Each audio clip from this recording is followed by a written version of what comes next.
5 minutes avec Dieu et sa parole. Méditation du vendredi 19 juin 2020,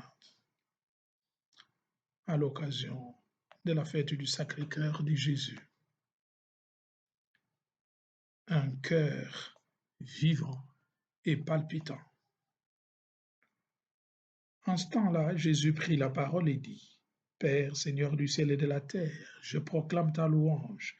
Ce que tu as caché aux sages et aux savants, tu l'as révélé aux tout-petits.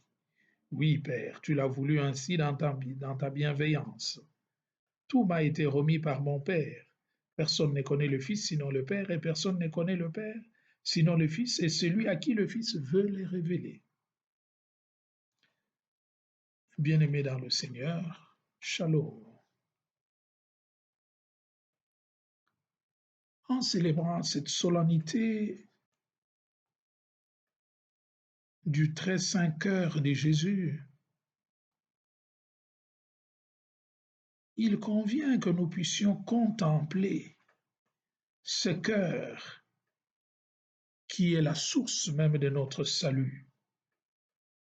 Car dans sa parole, le Seigneur nous dit, « Dieu a tant aimé le monde qu'il a envoyé son unique Fils, afin que quiconque croit en lui ne périsse pas, mais qu'il ait la vie éternelle. » Selon l'Évangile, selon le témoignage de Jean au chapitre 3, le verset 16.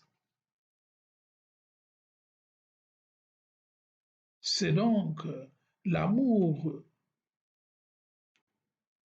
du Christ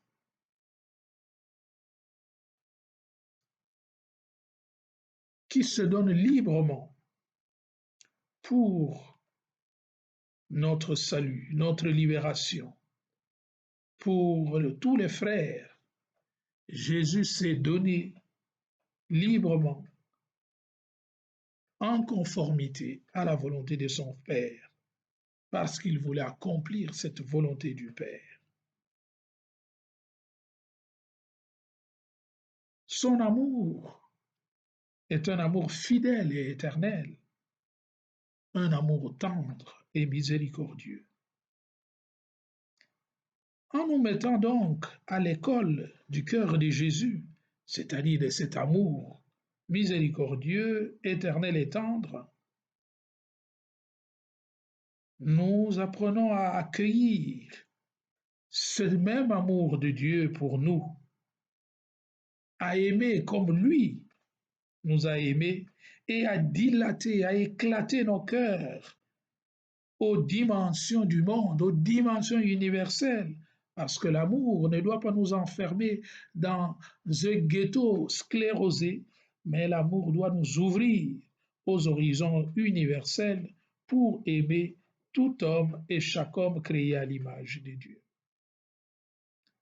Parce que le Seigneur nous dit toujours dans sa parole que le plus grand amour, c'est la capacité de donner notre vie pour nos amis, pour nos proches, pour nos intimes.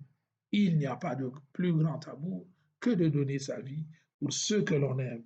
Toujours l'Évangile selon les témoignages des Jean au chapitre 15, le verset 13. Et dans sa lettre, le même Jean, parlant de l'amour, il nous donne 3 affirmations pour nous expliquer l'importance de l'amour dans la vie du croyant. D'abord, il dit, l'amour fraternel a un timbre divin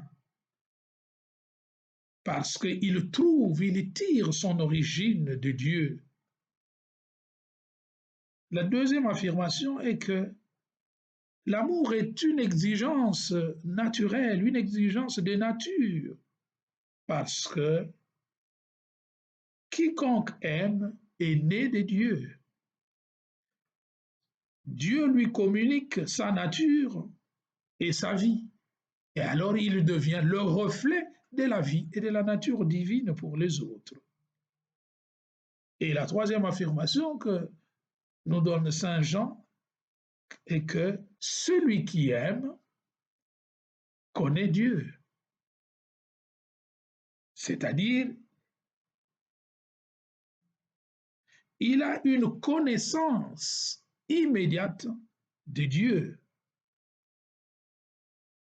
En d'autres termes, pour celui qui aime, Dieu met une illumination intérieure en lui à telle enseigne qu'il ne peut pas ne pas aimer, qu'il ne peut pas ne pas être au service des autres.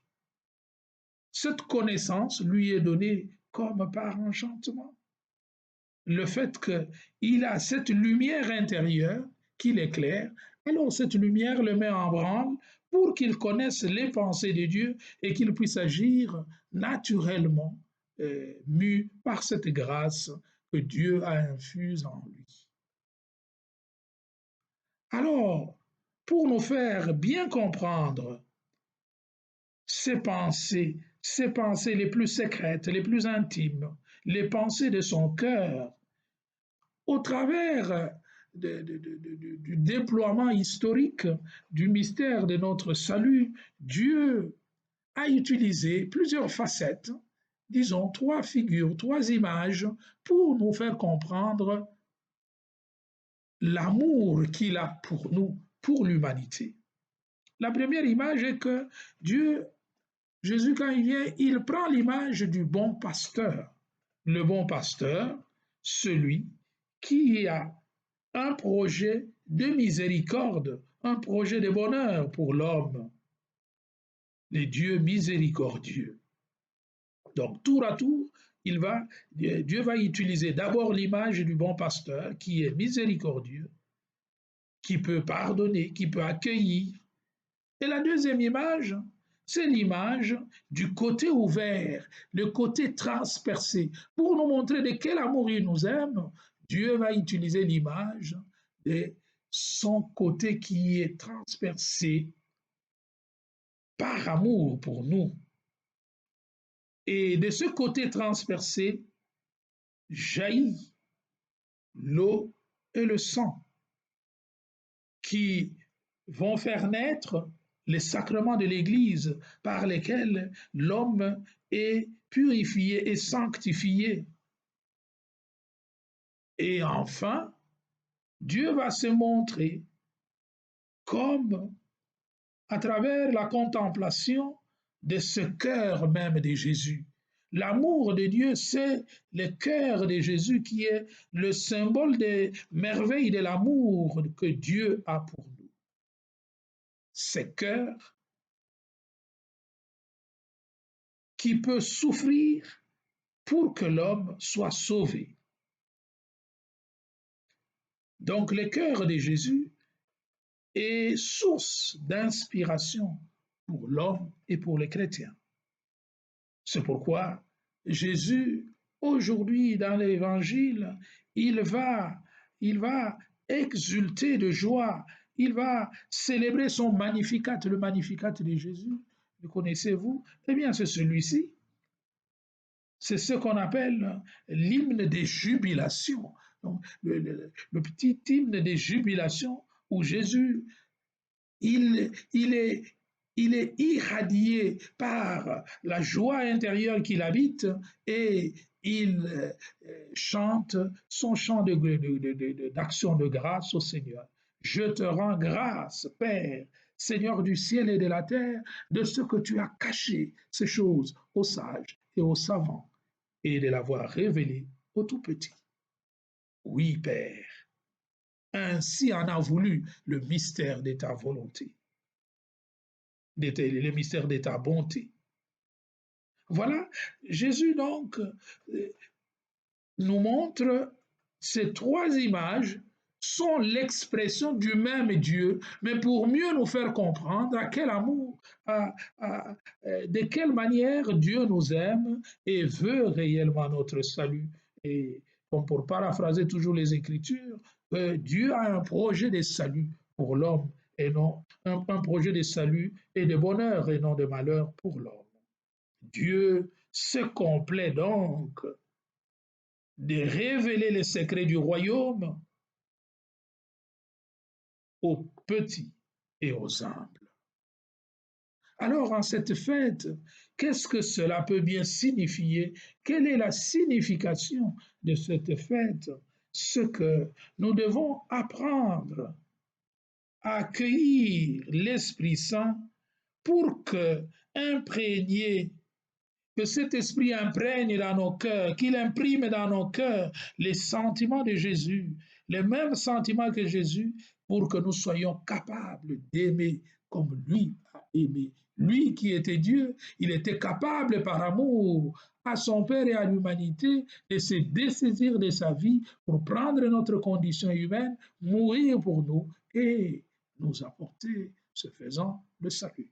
Donc, cette fête nous rappelle que nous devons nous revêtir du cœur sacré de Jésus pour que nous devenions capables de transformer le monde pour en faire un milieu divin, un lieu où Dieu sera adoré en esprit et en vérité. Demandons cette grâce au Seigneur et notre monde sera plus beau qu'avant. Amen. Ô toi Notre-Dame, jette ton regard de compassion sur nous qui recourons à toi. Seigneur Jésus, jette ton regard de compassion sur nous qui recourons à toi. Que le Seigneur vous bénisse, le Père, le Fils et le Saint-Esprit.